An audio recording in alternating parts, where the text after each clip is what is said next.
ایک اور گرامی نامہ جو کہ ایک صاحب نے تحریر فرمایا ہے، اس میں انہوں نے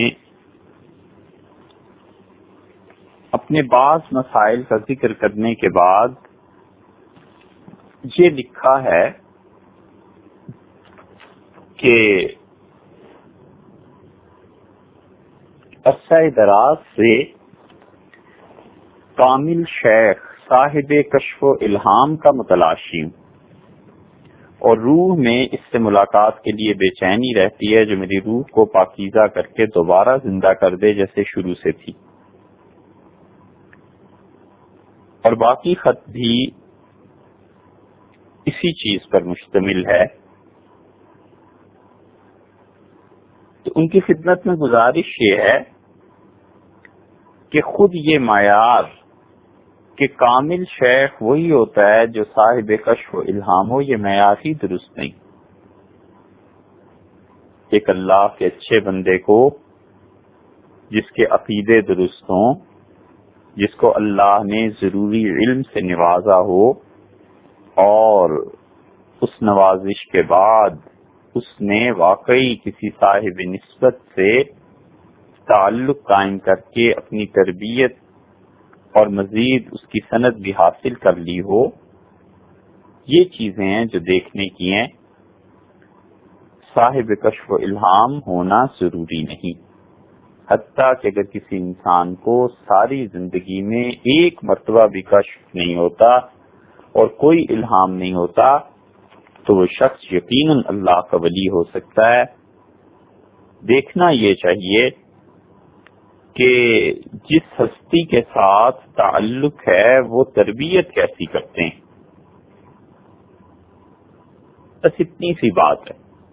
ان کا عقیدہ سب سے پہلے، اور دوسرے نمبر پر ان کے اعمال سنت کے مطابق، اور بلکہ یوں کہیے کہ سب سے پہلے جو حضرت مجدد الفسانی رحمۃ اللہ علیہ نے ترتیب قائم کی ہے وہ یہی ہے کہ وہ کہتے ہیں سب سے پہلے عقیدے کو دیکھو اور اس کے بعد صحیح علم کو اور اس کے بعد صحیح عمل کو اور اس کے بعد اخلاص اور احسان کو. یہی ترتیب حدیث میں آئی ہے، اسی ترتیب کے مطابق دیکھنا چاہیے. اور آپ کا یہ فرمانا کہ مایوسی ہے ایسی شخصیت نہیں ملتی، تو مایوس ہونے کی کون سی بات ہے بھائی؟ بہت آسان ہے، اور آسان طریقہ اللہ سے مانگنا ہے. آپ میں طلب ہے نا، یہ آدمی کی طلب بہت بڑے بڑے کام کراتی ہے.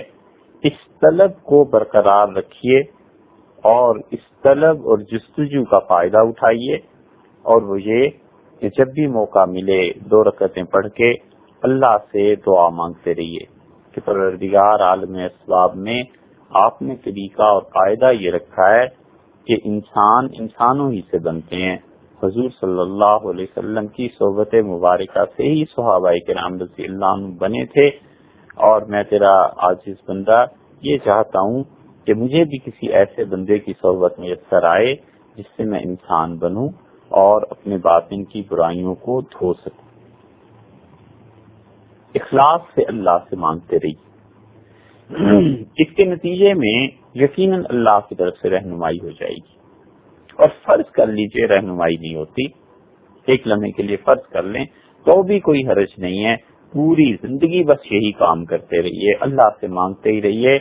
تو ایک تو دعا خود عبادت ہے، اس عبادت کا آپ کو نفع ہوگا، ثواب ملے گا، ثواب نام ہے اللہ کے قریب ہونے کا.